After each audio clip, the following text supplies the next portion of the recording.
நேற்று வீடியோ, அதாவது டே 8ஓட வீடியோட எண்டிங்கில் ரொம்ப ஆணவமாக ஒரு விஷயம் பேசியிருப்பேன்.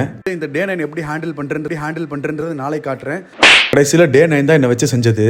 பிரிச்சுட்டாங்க. அண்ட் இன்னொரு முக்கியமான விஷயம், இந்த கியூட் ஃபுல்லோ நம்மளோட எல்லார் வீடியோலையும் இனிமேல் இருப்பார். இவர் வேறு யாரும் இல்லை, இவன் தான் என்னோட பையன்.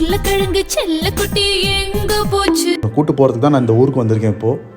சரி, ஓகே, இப்போ எல்லாத்தையும் ஒன்றா எக்ஸ்பிளைன் பண்ணுறேன். நான் வீட்டுக்கு வரும்போதே என் ஃபோன் சார்ஜெல்லாம் ஆஃப் ஆகிடுச்சு. நான் கத்தார்லேருந்து கிளம்பும் போதே ஒரு பேக்கில் என்னோட சார்ஜரு, ஹெட்ஃபோனு, மைக்கு, புக்ஸ் இது எல்லாத்தையும் பேக் பண்ணி வச்சுருந்தேன்.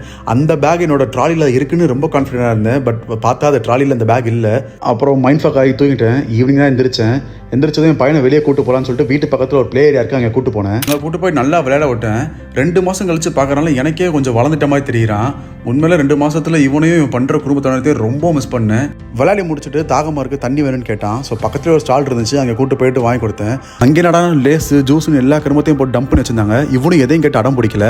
ஜூஸு கூட வேணும்னு கேட்டான். அப்போ உனக்கு வீட்டில் போய் வேறு ஃப்ரெஷ்ஷாக செஞ்சு தரேன் பேபின்னு சொன்னேன். சரி, ஓகேன்னு அடம் பிடிக்காமல் வந்துட்டான். நீங்களும் உங்கள் பசங்களுக்கு இந்த மாதிரி ஜங்க்ஸ் வாங்கி கொடுத்துருந்தா இப்போவே ஸ்டாப் பண்ணிவிடுங்க. டே 10ல் இன்னும் எக்ஸைட்டிங் கண்டென்ட்ஸோட உங்களை மீட் பண்ணுறேன். அண்டில் தென் பாய், குட் நைட்.